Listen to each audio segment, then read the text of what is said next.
We go from weddings now to fall being a busy time of year for not just kids and teens with back to school activities, but hey, us grown-ups want to meet and hang out with new people and friends as well, right? Well, etiquette expert Courtney Fadler joins us now with some great tips on how to handle those date nights, evenings out with other couples and or friends. And first of all, what are some of the biggest etiquette mistakes that we can make when we go out with other friends and couples?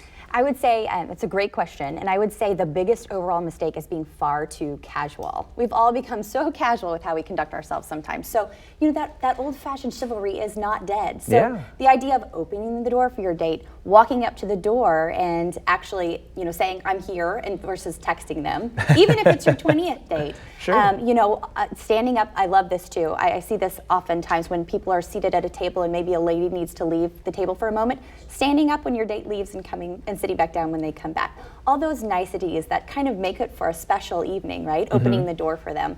And the other big thing, I was at dinner the other night, and you see this all the time. A couple was across the table from one another, and both of them were on their cell phones the whole time, you know?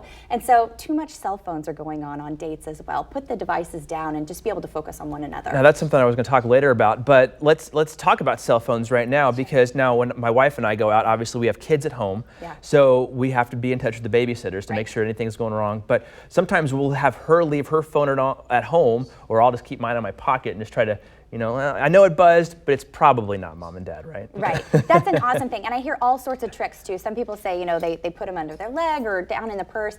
You know, you can check it every now and then discreetly, but what you don't want, the big no-no, is to have that cell phone right there in the middle of the table, right? It's too much of a temptation, isn't it? That, and then it says to the other person that this cell phone's way more important than the conversation we're having, because I'm going to answer it the minute that it buzzes, rings, dings, or whatever. So. Well, exactly. Let's go to talk about payment now.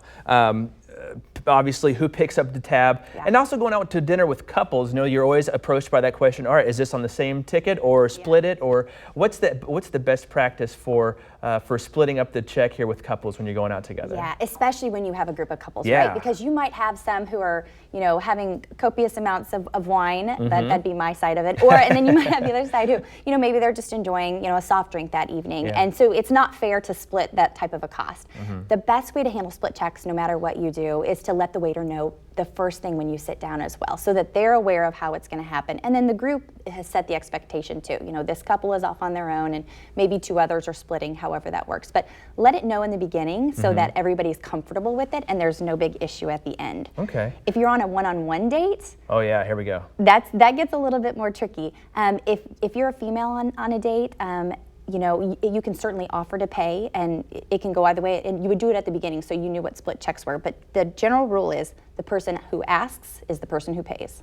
Oh, so if I ask her out on a date, then I'm expected to pay. If she asks me, then she needs to pay. Conversely, yes. Now, another thing about going out with couples, I want to get your take on this, and I'm totally going off the cuff, so I apologize. But, you know, there's all those payment apps now, like Venmo and everything, so you can just like Venmo. So, okay, you're going to have your 3 bottles of wine, that's great, but I'm still going to Venmo my, you know, $25 over for dinner. Is that okay still? Yeah, I think you could definitely Venmo a payment if you needed to. I mean, it doesn't sound like great or anything, but, you know, hey. Yeah, but you could use that if you needed to, if you really needed to pay somebody back, that's a great way to do it. Yes. Okay.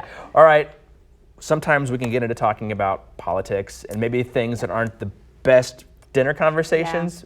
How do we steer away from those controversial topics? Man, I think we've probably all been in that situation before, right? Those hot button topics that you really want to stay away from, you know, religion, politics, money, that's really what you want to steer clear from, unless you really know that audience well. But maybe you're at a dinner party at your house.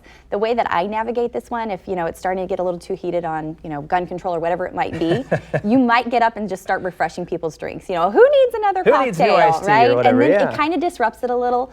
And if it continues on, then that's when you really have to redirect that conversation and say, you know, this has been really interesting. Hey, how's that new job going? You know, you just try and turn it quickly. Well, I'll have to put this segment out to my family before Thanksgiving this year. Exactly. So. Hey, Courtney Fadler, thank you so much for being here. We appreciate it. Yeah.